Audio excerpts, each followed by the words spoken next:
नमस्कार, बहुत स्वागत है आप सभी का। मैं हूं आपके साथ ज्योति यादव। लखनऊ आचार्य विजय वर्मा से उनके ज्योतिष केंद्र पर मुलाकात हुई और जिसमें उन्होंने शनि की 7.5 और शनि के दुष्प्रभाव के बारे में बताया और सभी राशियों के बारे में भी जानकारी दी है।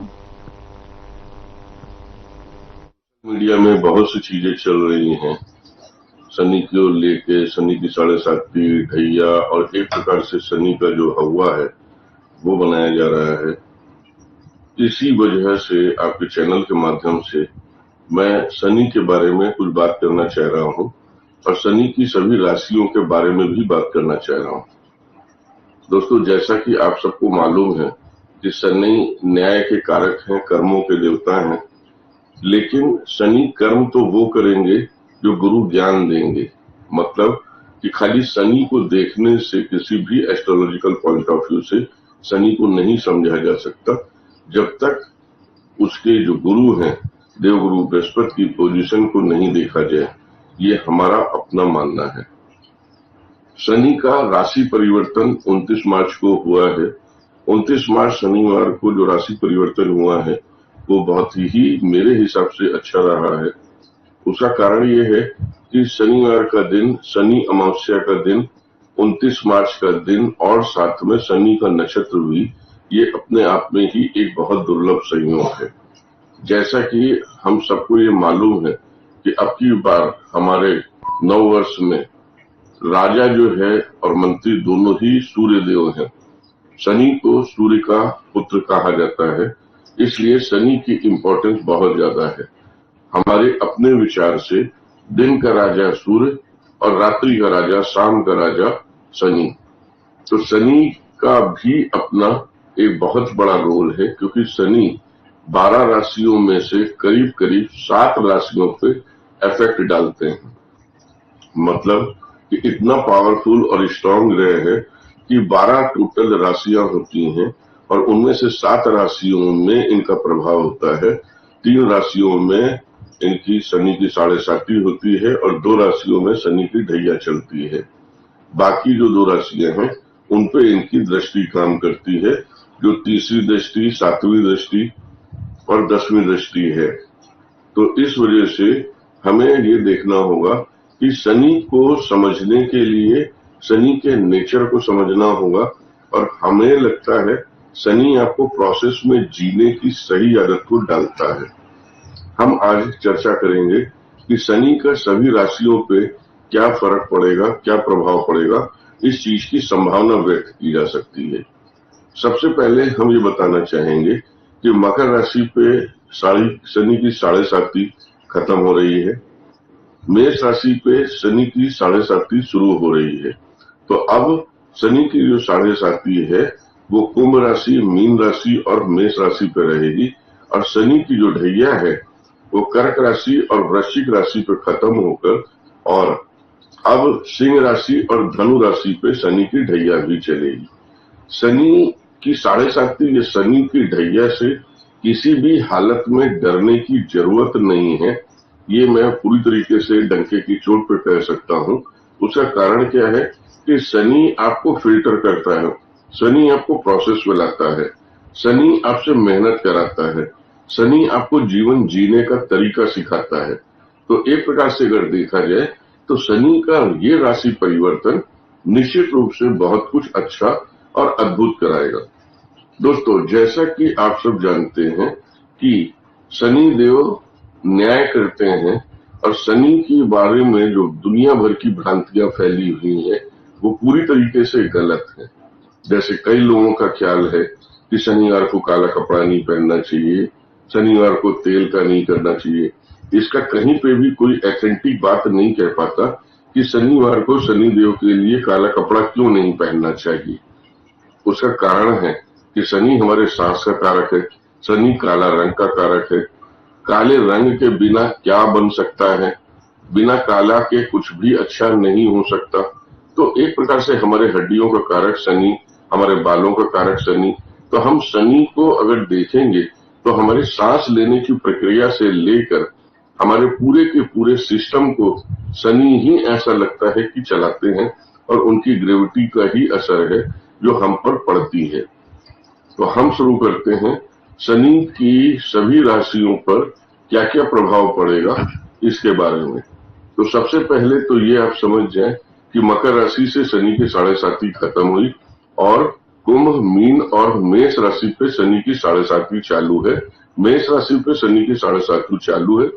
उधर ढैया खत्म हुई कर्क राशि की और वृश्चिक राशि की। अब ढैया जो चालू होगी वो धनु राशि और सिंह राशि की चालू होगी। इसी के साथ मैं सभी राशियों के बारे में आप लोगों से चर्चा करता हूँ। परिवर्तन का जो मेन एक प्रकार से राशियों पे तो असर पड़ेगा ही, लेकिन जिनकी शनि की 7.5 चल रही है, जिनकी शनि की महादशा अंतरदशा चल रही है, जिनकी शनि की ढैया चल रही है, उनके लिए ये आज का जो बातचीत है वो बहुत ही महत्वपूर्ण है। तो सबसे पहले हम मेष राशि की बात करेंगे, क्योंकि मेष राशि की शनि की 7.5 चालू हुई है। तो हम एक संभावना व्यक्त कर सकते हैं कि स्वयं और परिवार के सदस्यों की स्वास्थ्य का थोड़ा सा ख्याल रखना होगा। कार्य क्षेत्र और व्यापार में थोड़ा सा कंपटीशन होगा, लेकिन अगर पॉजिटिव तरीके से चलेंगे तो ये कंपटीशन आपको निश्चित रूप से लाभ दे सकता है। प्रयास ज्यादा करने होंगे, मेहनत ज्यादा करनी होगी।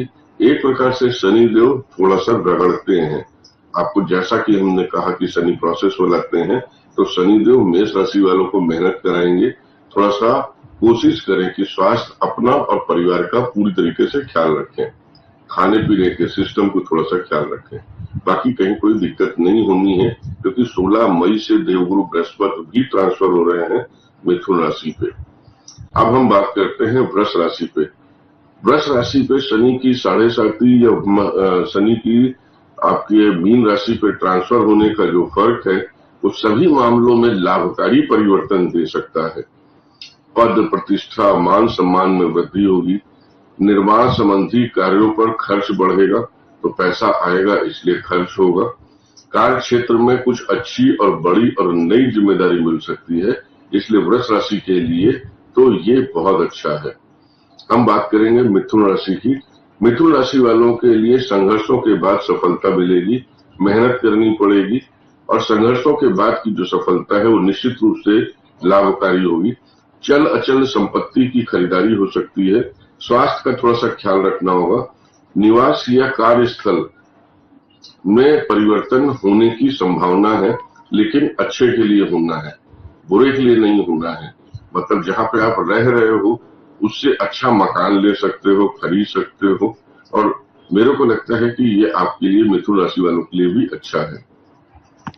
कर्क राशि की अगर हम बात करें, कर्क राशि में ढैया का अंत हुआ है, क्योंकि शनि की ढैया चल रही थी, तो शनि की ढैया का अंत हुआ है।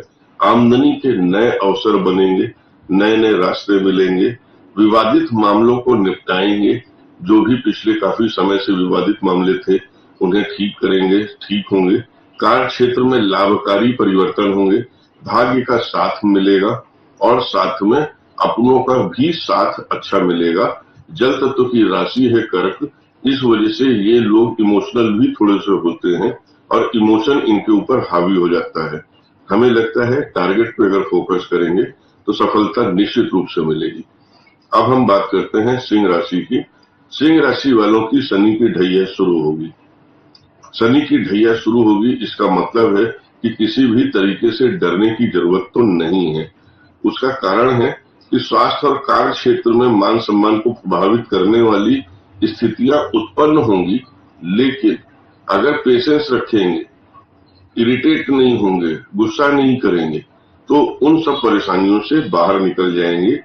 इसके साथ में विरोधियों का जो है वो थोड़ा सा वृद्धि हो सकती है, लेकिन शनि क्योंकि आपके अष्टम भाव में होंगे इसलिए हमें उम्मीद नहीं है, क्योंकि सिंह राशि वालों के लिए शनि अष्टम में आएंगे और ये विपरीत राज्यों का निर्माण भी करेंगे।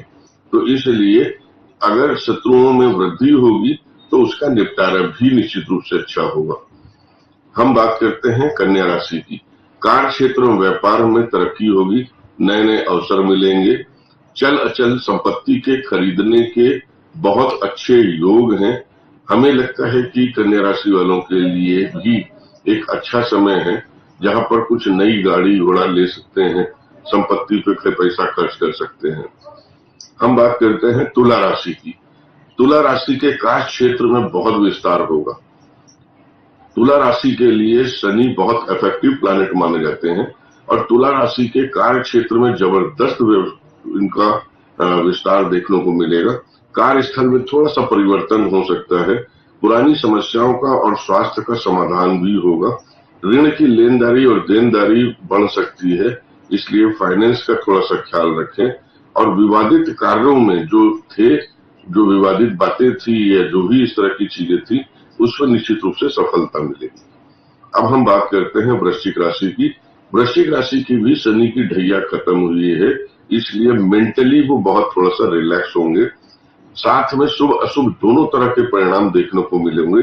कार्य में एकदम से रफ्तार बढ़ेगी, कार्य में व्यवस्था बढ़ेगी, कार्य क्षेत्र स्वास्थ्य में थोड़ा सा उतार चढ़ाव की स्थिति बनी रहेगी। अपने गुस्से पे इनको थोड़ा सा कंट्रोल करके रखना होगा। धनु राशि में शनि की ढैया प्रारंभ हो रही है। धनु राशि में शनि की जो ढैया है, धनु राशि देवगुरु बृहस्पति की राशि है और सबसे बड़ी बात है कि ढैया तो शुरू हो रही है, लेकिन मेरी जो अपनी कैलकुलेशन है कि 16 मई से देवगुरु बृहस्पति भी धनु राशि के 7वें भाव में आ रहे हैं, जो अपनी ही लग्न को देखेंगे। तो मेरे को लगता है कि यहाँ पर सदस्यों के कार्य परिवर्तन हो सकते हैं, कार्यस्थल में परिवर्तन हो सकते हैं, परिवार के सदस्य और खुद में बदलाव की स्थिति आ सकती है और थोड़ा सा प्रयास बढ़ाना होगा। तो भाग्य निश्चित रूप से इनको सपोर्ट करेगा, क्योंकि देवगुरु बृहस्पति की दृष्टि भी धनु राशि के लग्न के ऊपर होगी। तो धनु राशि के लिए ढैया जरूर है, लेकिन इनके लिए थोड़ा सा फायदेमंद है। थोड़ा सा बस अपने गुस्से को कंट्रोल करके रखना है और कोशिश करना है कि घर में कार्य की स्थितियों पे जहाँ कार्य करते हैं वहां पर थोड़ा सा शांति बना के रखें, गुस्से से काम नहीं करें। मकर राशि की अगर हम बात करें, मकर राशि तो स्वयं शनिदेव की अपनी राशि है और मकर राशि वालों के लिए शनि की 7.5 के खत्म होना